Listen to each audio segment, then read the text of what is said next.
Sometimes you just need a heavy-duty truck for heavy-duty work. So when your weekend plans involve hauling big boats or your business demands massive trailers, where do you turn? You turn to one of these two trucks, the Ford F-250 or the Ram 2500. They offer different pros and cons, but they're both tough and strong. So stick around to see which one's the clear winner in our opinion. Hey everybody, I'm Desola from Edmunds, where we're known as the car testing pros. We've decided to team up with the experts over at CarMax to help you find the right car for your needs.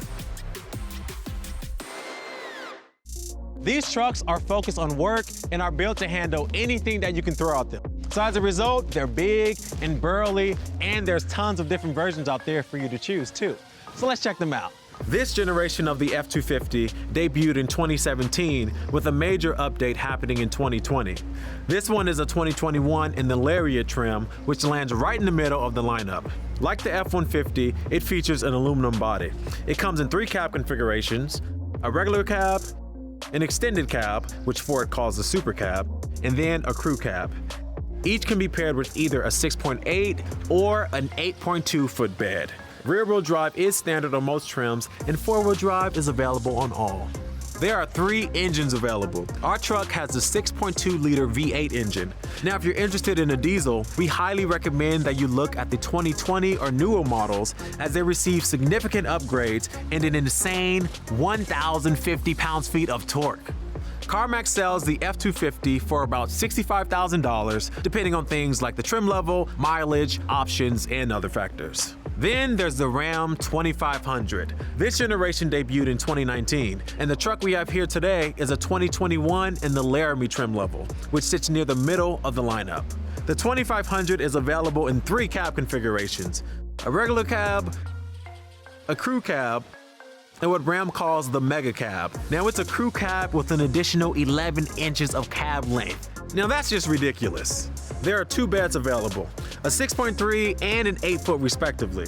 You also get your choice of 2 engines, a gas V8 or a diesel inline 6. Now, our truck has the diesel with plenty of power to haul your weekend toys or your workday trailer. CarMax sells the 2500 for an average of around $63,000, again depending on trim level, mileage, options, and other factors. Now, one thing you can't do is ignore how huge these trucks are. I mean, look at how high the hood comes up to my shoulders. So make sure you're aware of that if you plan on trying to fit one of these into your life. If you're coming from an F-150, this 250 interior is gonna feel very familiar to you. It's very intuitive, and it has these large, easy-to-read buttons and these big knobs. There's plenty of front passenger space and headroom with these sculpted ceilings. The front seats are well cushioned for long drives, and some trims even have an available active motion massage to help work out the kinks after a long day's work on the job site. The base XL gets a 4.2-inch center screen standard, but most will have an 8-inch unit. Now, if you get the latter, it comes with both Apple CarPlay and Android Auto with the Sync 3 system, which our editors love. Overall visibility is good also, and power extending side mirrors on some trims help a lot when you're towing. There are 2 power ports in here. There's one right here up on the dash, and then there's another one behind the center console.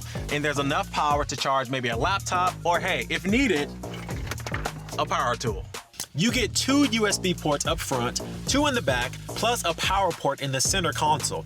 Something we love are these factory installed overhead auxiliary switches, with the first 2 that are always hot. This makes adding a powered accessory a snap. There are lots of small storage areas all throughout the cabin, 4 cup holders up front with a swipe left, and a bottle holder in the doors. You get a dual glove box, so you actually could store gloves. In the rear, there's copious amounts of passenger space. The 60/40 split seat can flip up, providing a flat floor for rear cargo. Additionally, there is a fold-up underseat cargo box that's lockable. Now, this is great for keeping tools or valuables out of sight and secure. The first thing that you're gonna notice when you get into the Ram is the excellent fit and finish. This is the mid-level Laramie trim, and I gotta tell you guys, this is really nice. It's really nice. Now, if you do want some more refinement, there are upper trim levels like the Longhorn and the Limited, and those ones are downright luxurious. On lower trims, you get a 5-inch screen standard, but most trim levels get this 8.4-inch unit, which is great to use, thanks to the Uconnect system. Our editors love that it's intuitive and responsive. It too has Apple CarPlay and Android Auto. There is an optional top-end 12.3-inch touchscreen that is only rivaled by much more expensive luxury brands. It features crisp graphics and an easy-to-learn organizational structure. So like the Ford, you get plugs in the dash and you get another one behind the center console. You also get more USB ports in the Ram, and believe me, they're all over the place. And finally, we love that there's a port in the dash tray, which is perfect for all of your windshield mounted accessories. Our test truck has the front bench seat, but most 2500s feature a configurable center storage console. Now, we definitely recommend it for anybody who's basing their field office out of the front seats, as it can easily fit a 15-inch laptop or a standard file folder. Visibility is good for a truck this size. Unlike the F-250, Ram doesn't have extending side mirrors, but they do fold in for tight parking spaces. Rear passengers have plenty of backseat space in this crew cab. There's a 60-40 split seat that can easily fold up. Now, you also have this fold flat load floor that's available on crew cabs. While you don't have underseat storage like the Ford, you do have in-floor storage on some trims with removable liners for easy cleaning. But in our opinion, they are not that useful. Overall, it's really a fantastic interior for a heavy-duty truck. Ram nailed it. To sum it up, the F-250 features an intuitive, easy-to-use design. The lockable underseat storage is great for keeping valuables and tools out of sight and secure. Overall, though, the interior just doesn't feel as premium as the Ram, which in our opinion is a class leader. Additionally, we love the available 12.3-inch screen, which rivals the luxury brands of Europe. The Ram's crew cab isn't as spacious as the F-250, but hey, overall, there really isn't much to complain about the interior of the Ram. With the F-250, a Class 5 hitch comes standard along with 4 and 7-pin wiring and trailer brake control. Its max towing numbers are really strong, and if you opt for the updated diesel engine, they're class leading. As for payload, our tester truck gets a solid 3,470 pounds, but make sure to check the VIN tag of the truck you're looking at in order to get an exact figure. The bed is gooseneck and fifth wheel capable, but it does require the optional hitch prep package to be ready for you to install such hitches. But you do get this fancy pull-out step, which helps, but I really hate how it puts my shins right up against the sharp metal. Our editors love the optional Pro Trailer Backup Assist and Trailer Reverse Guidance, both of which are built to accommodate all trailer styles, making navigating in reverse really easy. And lastly, trucks with the 8-foot bed in the crew cab have an available 48-gallon tank for those extra long work days. Just like the F-250, you get a Class 5 hitch plus 4 and 7-pin wiring on this truck. The max towing numbers for the Ram are competitive for gas-powered engines, but the diesel falls short of the class-leading Ford. Now, these are still very good numbers, however. Likewise, maximum payload is just under the 250's max. The bed is gooseneck and fifth wheel capable as well, but it does require an optional prep package. Now, there's no tailgate tricks here, but there is an optional retractable step on the rear bumper corner or optional running sideboards to reach into the bed, but that's it. It's not quite as handy as the Ford's tailgate step. However, Ram does offer an available rear air suspension whose kneeling function makes loading and trailer hookups super easy. Laramie trims and up get a dampened tailgate, and higher ones get a power lowering tailgate. Now, not to be outdone, a 50-gallon tank is optional on crew cabs with an 8-foot bed. Now, I hope you have a high credit limit on those gas cards, because that's expensive. Okay, we threw a whole bunch of facts and numbers at you, but to sum it up, the business end of the truck is where the F-250 excels. The available backup assist and trailer reverse guidance are excellent tools to help you navigate those large loads. And additionally, we think that the tailgate step is very useful to get into the bed easily to reach your payload. And of course, there are more engine options with the 250, and the class-leading tow ratings with the available diesel are amazing. Ram isn't that far behind in that regard and actually has very high ratings itself for the class. Now, if you do opt for the air suspension, it'll make hooking up a fifth wheel or a gooseneck super easy.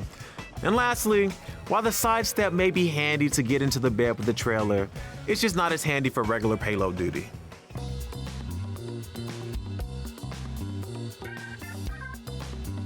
you get power galore from this engine.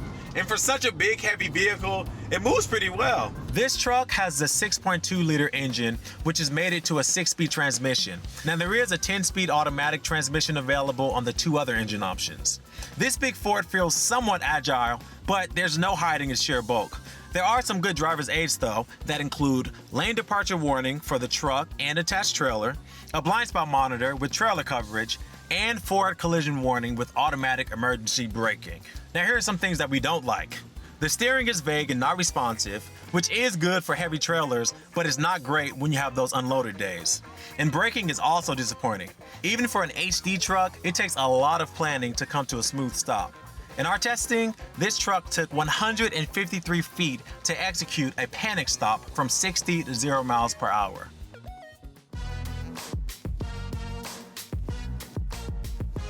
In the Ram, the driving position is pretty high, but if you get comfortable, it is a pleasure to drive. It really is. It just feels very modern, and it's even a little swift around town. But on highways, it's a freight train. There's loads of torque, especially from the diesel. Now, either engine is great at delivering gradual but forceful power. It has nice slide and comfortable steering, but I really wouldn't say that it's nimble, but it is easy. Now, braking is better than the Ford. In our testing, this Ram came to a full stop more quickly, which is more in line with what we expect from a heavy-duty truck. Available on all trims is an optional driver's aid package. In our testing, we appreciated that the adaptive cruise control and blind spot monitoring are effective without being intrusive. Now, how did these trucks stack up on the road? Well, the Ford is comfortable and you do get very good driver's aids, but it has vague steering and the braking power is super disappointing. Now, the Ram, on the other hand, is very composed on the road and it doesn't feel like a heavy-duty truck at all. The steering is excellent and the brakes are very good too. However, the seating position is high and that might be a deal breaker for some people. Normally, it's really hard for us to choose winners with these comparisons, but this time, there's a clear standout. Now, the Ford F-250 is well-rounded, yet still tough as nails, but ultimately, it just cannot stand up to what the Ram offers. So if you're still gonna take a closer look at this, we recommend that you skip the base model and just start with the XLT. Now, the Ram 2500 is strong, but it also introduces next-level technology, interior comfort, and it adds a bit of sophistication to the road for the class. I mean, hey, just because you drive a heavy-duty truck doesn't mean that you have to miss out on all of those qualities. So if this is a winner in your book, start with the Bighorn trim and then go up from there. Let us know which one of these trucks you would choose down in the comments below. And of course, don't forget to tell us which cars you think we should review next. Thanks again for watching, and don't forget to like and subscribe to CarMax's YouTube channel.